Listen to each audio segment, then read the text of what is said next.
Hello guys, welcome back to the channel. I hope you're doing well.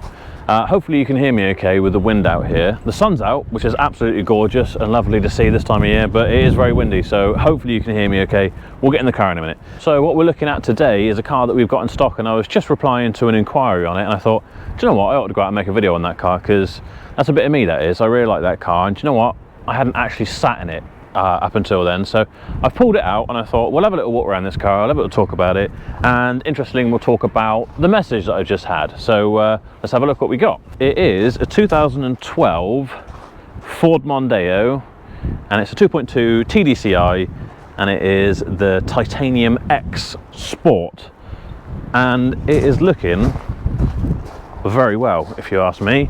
Doesn't it look good with those alloy wheels and the body kit and everything? That's just a modern, very smart, aggressive looking car. It's a shame about the little dink on the door here.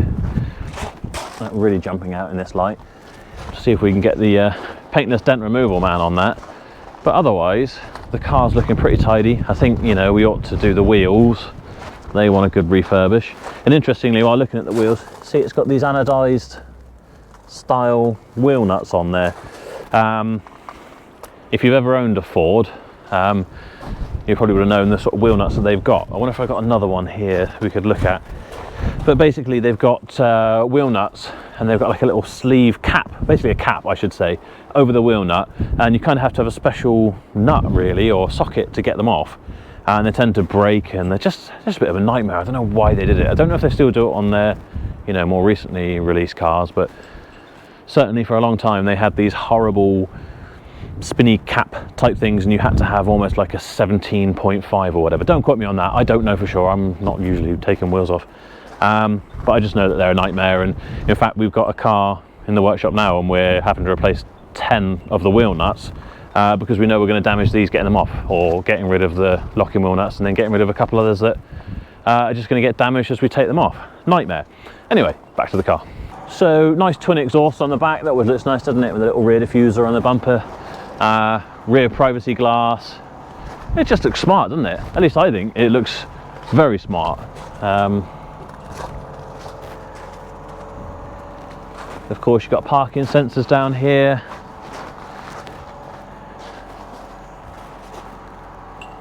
Yeah, it just looks a substantial, decent car, this, doesn't it? It's got the old Team Heco, whatever they are, wind deflectors, which if any car's ever got wind deflectors, they're always going to be those Team Heco, whatever they are. Yeah, it's a smart looking car, isn't it? Anyway, as I say, it is very windy out here. Let's hop in the car. The key is one of these keyless entry type ones that all these Fords seem to have. We've got power folding mirrors, which is nice. Oh, well, that's better. And what a nice place to be. It's got this really nice black with red stitching interior. Yeah, I want to say it's half leather, half Alcantara, but I'm pretty sure that both of them are faux, and it's like a faux leather and a faux Alcantara. But still, it's very nice. You can just kind of tell. I mean, I could be wrong, but if it is, it's quite a industrial, rough feeling Alcantara. Nice comfy seats. You feel very, very comfortable in here on the whole. I think when you've got a car that feels well built and solid, it makes it feel more comfortable and just a generally nicer place to be. I'm looking around, and we've got these kind of, again, like a faux carbon fibre style trims. They're nice, modern. They're not sort of screaming at you that there's something super special, but it's a bit nicer than having a wood inlay or something. It's just a nice little feature, really. The gauges are a mix. You've got like an analog style gauges, as well as you've got a nice big screen in the middle, which gives you loads of information. And ever since they were released on the Ford Mondeos, I've been a big fan of those. I remember when the generations changed and you went from the older generation where it was all analog clocks to having this digital screen in the middle. And I remember when I was trading cars, I can't wait to get one of those in stock, because I think that looks so much more modern. And it still does. I think the only thing that lets this down really is the steering wheel, because it just looks dated. It's really nice, don't get me wrong, nice perforated leather, and again the red stitching really looks nice, but this this Ford design hasn't really changed, and you kind of see it on C-Maxes and S-Maxes, and yeah, it doesn't really inspire much kind of joy or enthusiasm, I suppose. We've got a nice big screen for the infotainment system and sat nav and everything. That's a nice bright unit. Everything works really well, again, as it would do a Ford. Incredible sound system. For some reason, don't ask me why. Probably because they build them that way. Fords always have a really good sound system, and I think they sound really good out of the box. With good bass, which can sometimes be lacking on other models. And I think the fact that they're well built and well insulated as well helps with the acoustics in here. So yeah, generally speaking, I think if you're getting a Ford and you're getting a standard sound system, it's not going to disappoint. Comes with all the things you'd expect, like cruise control, automatic lights, automatic wipers. Like I say, we've got this nice big sat nav and keyless ignition. Something else I've spotted on this car, which I assume was a optional extra, and one that I definitely would have spec'd, it's right up my street, is not only does it have heated seats, but it has air-conditioned seats, or cooled seats as well. So down here with a cup holder, you kind of slide that open, and you can adjust your levels of your heated seat, which you've actually got loads of adjustment in there. Most cars, you've got 2 or 3 kind of levels of adjustment. If you come all the way down, off, and then you can start going down and cooling it as well, which I am not going to put on now in January when it's blowing a wind like this, but in the summer when I am sweating like a disgusting pig, that is absolutely a feature that I would love to have in a car. Now, getting to the whole point of why I chose to film with this car today rather than anything else that's on the forecourt, was a message that I got, and it wasn't really a sales inquiry on this car, it was the previous owner. And this happens quite a lot, surprisingly. We get messages saying, hey, I used to own that car and I know it's really good, or whatever, or worst case scenario, I don't think we've actually had it. You know, you might get someone who phones up and says, that car's knackered. I know it's knackered, that's why I sold it to We Buy Any Car or part exchanged it wherever. Luckily, I don't think I've been bitten by that one, but I've definitely heard the story. I've got the message here actually, and I won't give out his name because I haven't told him I'm going to be recording a video. So let's call him Jimmy. Not real name. I mean, it's a real name. People are called Jimmy, but this person, the previous owner of this car, is not called Jimmy.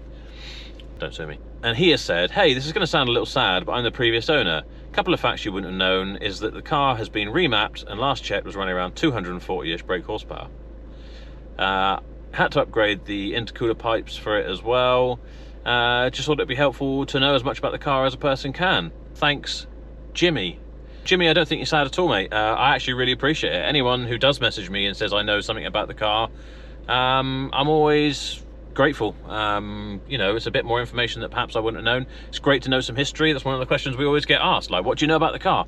Well, if now Jimmy's messaged me, I know that it's being remapped, and I know that it should have a bit of poke under the bonnet, and I can tell potential customers that in the future, make everyone aware of it. So I thought, you know what, I'll come out and check out this car, because it is a lovely car. Jimmy has obviously really looked after it and cared for it, and tastefully modified it. It's my favourite kind of modified car, really. You wouldn't know it to look at. It's had some minor stuff done, but it's not been, you know, absolutely abused. And I thought, well, do you know what, let's take it out and see how she does performance wise. I haven't got a dyno easily to hand that I could use for free, and I'm not paying for one. But I have got the draggy box, so I thought this car should do an 0 to 60 in 8.3 seconds. If I chuck the draggy box on it and give it my best shot and see if I can get it under 8.3 seconds, I'm going to verify Jimmy's claims that this has been remapped, and let's say at our best guess is running around 240 brake horsepower. So let's head out on the road and see how we do. First thing I'm noticing is a real squeak. I've narrowed it down to the seatbelt buckle is rubbing on the faux leather, so need a extended bit of velcro pad or foam pad or something on the back of there. There is something on there, but it's not quite high enough, because that is the sort of thing that will send a very patient and laid-back person like me into a full-blown meltdown. Just kidding, but it would annoy me. And to be fair, it's the sort of thing that customers will pick up on when they come, oh, why is that making it? That shouldn't make a noise like that. And just dramas you could do without. So yeah, we'll put a bit of something sticky on there. Otherwise though, very typically Mondeo. I'm a big Mondeo fan, actually. I don't know if that's controversial or not. I understand they're potentially not the most exciting car in the world, but they do make some exciting versions, and regardless, they just do their job so well. They're so comfortable, easy to drive. One of these estates is almost like a perfect daily driver sort of car for me, especially if you've got it in a diesel like this. 2.2 diesel, economic, quick enough, front wheel drive, but you know, that's not the end of the world. Not every day you want to be sliding around every corner and being a hooligan. If you just want something that's comfortable, it's got an absolutely huge boot you can get the dogs in. It's got a really nice high-spec interior that's got all the features you want.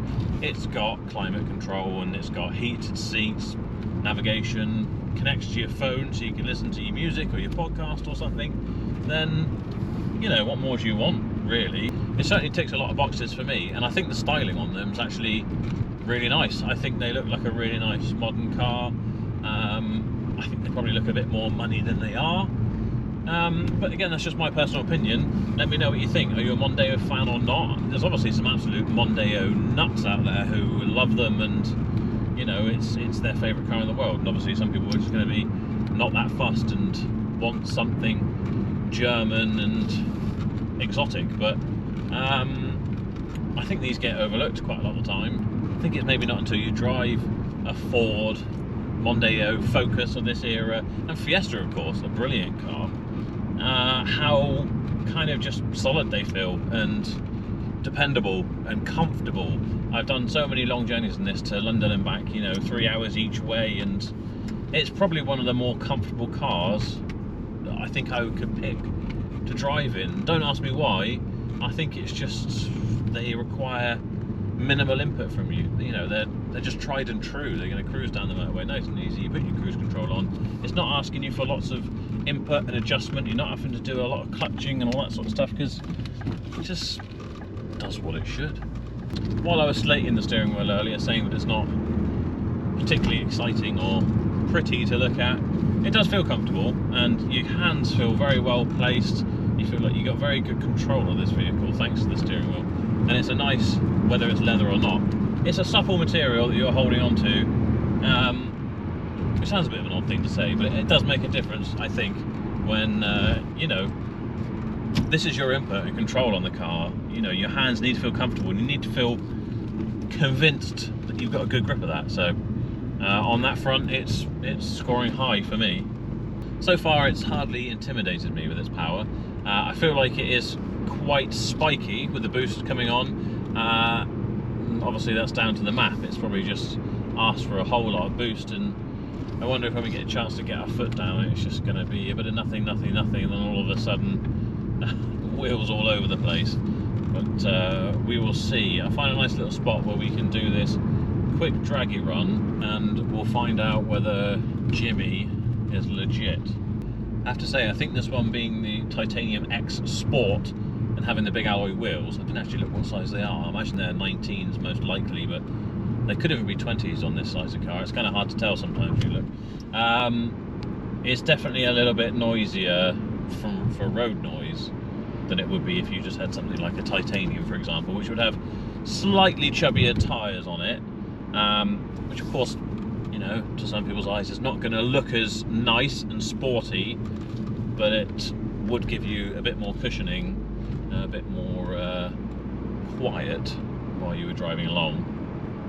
I am very much enjoying my heated seat and these seats in general, but for a seat that has 5 temperature settings, I'm on the highest and it's not that hot. I mean, I would expect setting number 5 to literally boil my skin off.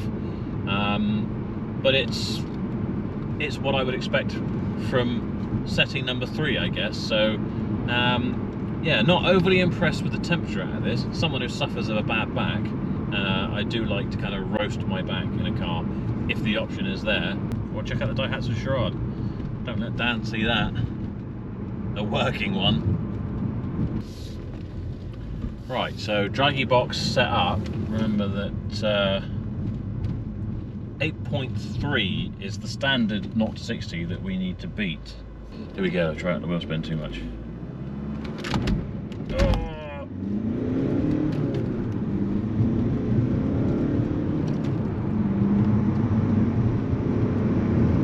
That was 60. And the time was 9 seconds. Atrocious. Although I do think the ESP or traction control was a big part to play in that. Getting wheel spin off the start, and then I think the traction control was probably kicking in and out like crazy. The traction control light was certainly going, and it's probably cutting some of our power. It's taken me about 3 weeks sat here trying to figure out how to turn the traction control off. No longer is there a button on the dashboard. If you've got this sort of facelifted Mondeo, then you do it through the onboard computer. You kind of go to, I can't even remember where I went now. You go left, down to trip computer. No, it wasn't trip computer. Settings, and then top of the settings is ESB. You can check that box. If it's checked, then electronic stability program is on, and if you uncheck it, it is off. So we'll try this again with the traction control off. Hopefully that will give us full power and would at least match a factory 0 to 60, if not beat it, fingers crossed. Okay, here we go. Oh, wheel spin, come on. Oh, lots of wheel spin. Dear God. It definitely feels quicker though. Okay. It might have been quicker. 9.34 seconds. So it actually got worse. I'm going to make excuses for it. It's a wet day. It's front wheel drive. It's a big estate car. But still, I did expect it to do a bit better than that. Disappointing, really. Do I think it's remapped or not? I think it probably has been remapped, but I bet it's a case of someone's had a driveway remap done. They've said, yeah, that should give you 240 horsepower now, and maybe they've given them an extra 10 or 15 and just made it boost like, you know, incredibly spiky. Maybe made it feel quicker, but I don't know how much quicker it is. I think I might have this mapped back to standard, just for peace of mind, really. There's nothing wrong with having like a stage 1 remap if it's done sensibly, but if you either don't know what's been done, or B, it just seems like it's not a very good quality map, then it's not doing your car, your fuel economy, or your performance any favours. So yeah, that's I mean, is it a shame or is it not? I probably would have put this back to standard anyway, just for the sake of, you know, it's gonna not alienate, but it's gonna rule out a few people wanting to buy this car if you tell them that it's been remapped. So may as well have it put back to standard. You can say it was remapped when we got it and we put it back to standard and tested and everything seems okay. If it was showing us incredible performance gains, then it'd be well worth keeping, wouldn't it? And you'd say, yeah, it's a car that's been remapped and we think it should be making X amount of power, but I'm a bad driver, probably. I mean, I'm reasonably okay around a track, but I'm not, you know, I'm nothing special. But I would have expected it to do a bit better than that. It hasn't. So there we have it. The story of Jimmy's Ford Mondeo Titanium X Sport. Lovely car. I actually really like this a lot. But performance machine, it's not really. Sorry, Jimmy. I hope you got something quick now. Anyway, if you made it this far, please do subscribe to the channel. Please leave me a comment and a like, and I will see you in the next video.